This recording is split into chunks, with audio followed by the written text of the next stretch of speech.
Retrouvez C'est la Tech bébé avec le Crédit Agricole Alpes-Provence. Votre programme C'est la Tech bébé avec la métropole Aix-Marseille-Provence, élue capitale européenne de l'innovation 2022.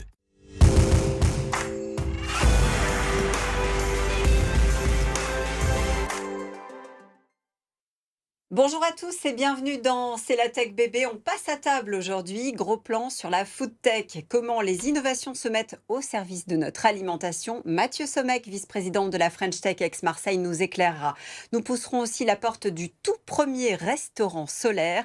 Le Présage vient d'allumer ses fourneaux du côté de Château-Gombert. Et puis nous passerons commande chez Frenza pour une livraison de pizza. Le système a été robotisé pour pouvoir fabriquer sur mesure et dans les temps vos 4 fromages et vos royales.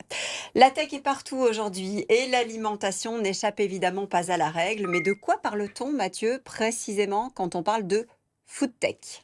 La food tech, ça désigne l'ensemble des innovations et des startups associées qui utilisent les nouvelles technologies pour transformer et améliorer le secteur de la santé. Et on s'en doute, il y a plein de manières de l'aborder, plein de produits, plein de services innovants qui voient le jour dans le domaine pour répondre aux enjeux d'une alimentation plus durable et aux nouvelles habitudes de consommation. Comment on se positionne, nous, sur le territoire quand on parle de food tech ? On a des programmes spécifiques ? Alors oui, on peut citer une initiative de la métropole Aix-Marseille-Provence, à savoir qui s'est engagée dès 2019 dans un projet alimentaire territorial en faveur de la souveraineté alimentaire de notre territoire. On peut citer Food in PACA, un réseau d'entreprises agroalimentaires de la région sud qui est très actif. On peut mentionner le salon Food in Sud.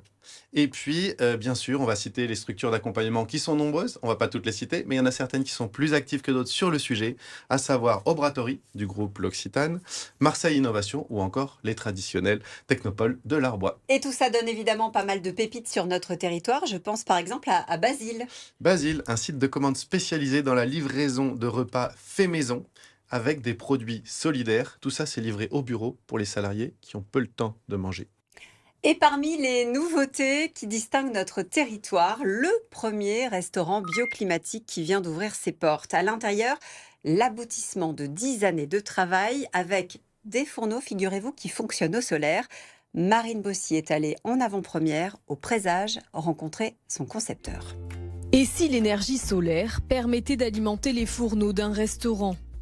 C'est à l'arrière de son nouvel établissement que ce chef cuisinier à la double casquette d'ingénieur a installé 2 miroirs paraboliques permettant de chauffer ses fourneaux.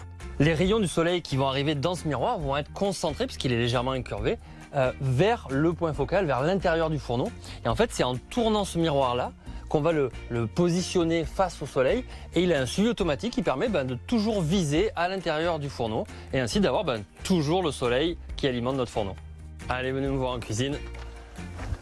Le fourneau solaire va chauffer en seulement quelques minutes et peut monter à plus de 400 degrés. À travers le mur, à l'intérieur du fourneau, on a un deuxième miroir qui nous permet de renvoyer cette lumière-là sous la plaque en fonte. Et ça permet de chauffer directement la plaque en fonte avec les rayons lumineux. J'ai toutes les températures et c'est l'équivalent de ce qu'on appelle dans le métier une plaque coup de feu, qui est vraiment l'outil traditionnel des chefs, sauf qu'en fait c'est du gaz traditionnellement et nous on l'a transformé en mettant du soleil à l'intérieur.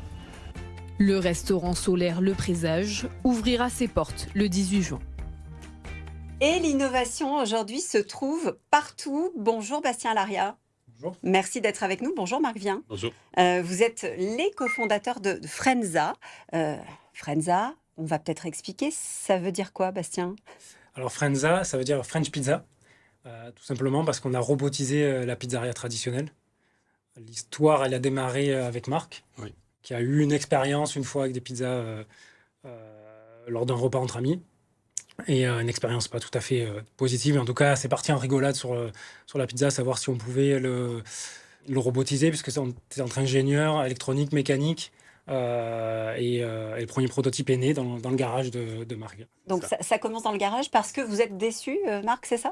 On va dire d'une certaine manière oui, mais c'était surtout très amusant à faire et du coup j'ai lancé l'idée dans le garage, j'ai commencé à faire des petits montages par-ci par-là et on est arrivé à un robot qui était quasiment fonctionnel vers 2020. Du coup j'en ai parlé à Bastien et Bastien m'a suivi dans l'aventure et on a créé Frenza donc en 2021. Comment vous faites? Parce que moi, si j'essaye de bricoler un robot dans mon garage, ça ne va pas fonctionner. Alors, Ça finira pas en start-up. On n'a pas la même formation. Moi, j'avais une formation d'électronicien et de mécanicien. Et du coup, en disant qu'on est parti du début, comment on coupait les aliments, on a commencé à faire ça. Puis de là, comment on allait étaler la pâte. Alors là, je vous cache pas qu'on a eu quand même pas mal de versions.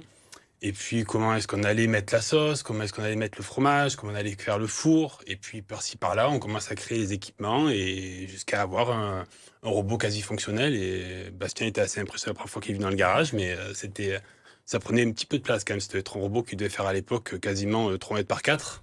Oui, alors ça, c'était en 2020, le prototype. Bastien, qu'est-ce qui se passe ensuite? Vous vous dites, on a une idée, il faut qu'on développe. Oui, on a quelque chose. Alors, c'est bien, on l'a fait pour rigoler. On arrive à faire des pizzas.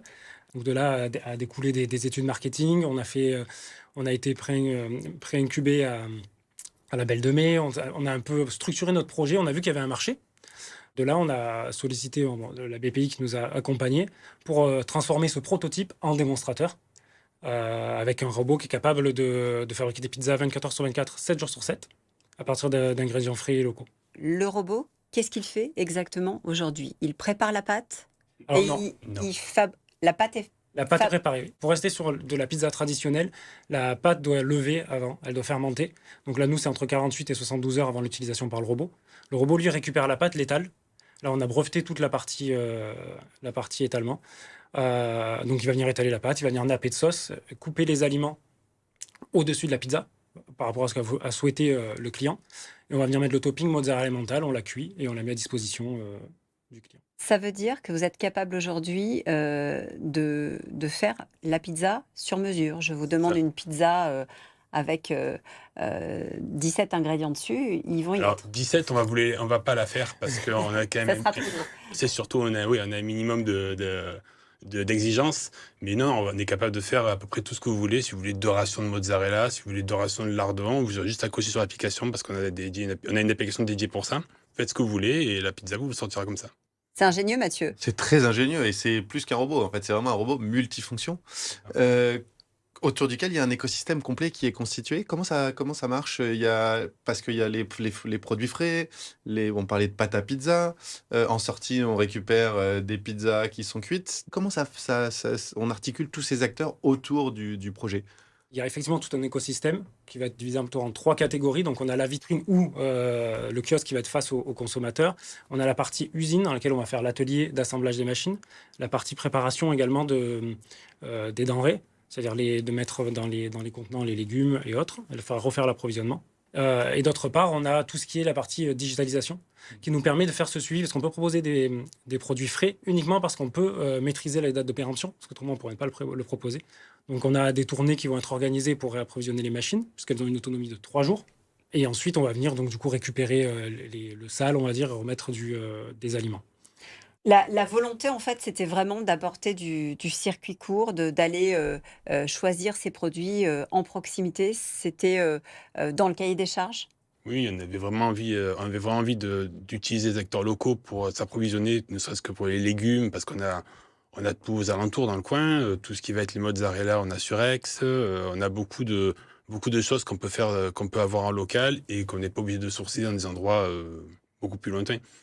Comment Frenza va se développer là? Vous démarrez ici, chez nous. C'est quoi les objectifs de développement, notamment géographiques? Alors au départ, effectivement, on va se déployer ici. On a ciblé Aix-en-Provence. Et après, c'est un déploiement sur la région sud. Le but étant d'aller chercher, bien sûr, le marché national. La France étant notre 2e marché mondial de la pizza. On souhaite bien se développer sur le territoire. Le prix, on n'en a pas parlé, c'est important. Est-ce que cette pizza, faite sur mesure, robotisée, elle va nous coûter plus cher à nos clients? Non, pas du tout, on est dans la moyenne. C'est un parti pris. On est sur une pizza à 13 € en moyenne. On a plutôt choisi d'agrandir le format de la pizza. On a une pizza qui est, pour le moment, avant cuisson, à 38 cm. Donc c'est ça qu'on met en avant. On a hâte de goûter les pizzas du robot Frenza. Merci beaucoup à tous les deux d'être venus nous en parler. C'est l'heure d'ouvrir notre bloc tech, Mathieu, avec quelques événements à noter sur notre carnet. On commence peut-être par les rencontres territoriales. Le 18 juin à Marseille, à la Casa des Lozes, c'est l'occasion de retrouver les acteurs de la région pour échanger autour du thème comment intégrer la biodiversité dans la stratégie des entreprises. Et puis, côté start-up, pas mal d'actu avec notamment les 120 françaises sélectionnées pour devenir peut-être les champions de rang international demain. Et oui, on a découvert il y a quelques jours le classement du Next 40 et du French Tech 120, 120 startups au total, qui ont le potentiel de devenir de très grands champions nationaux et internationaux dans leur domaine. Il y en a 4 qui sont de chez nous: Crosscall, GoJob, Imchex Therapeutics et Volta Medical. Bravo à eux. Bravo, effectivement, on les a reçus sur le plateau évidemment de C'est la Tech Bébé. On revient la semaine prochaine. Nous parlerons de la tech qui vous aide à préparer vos vacances.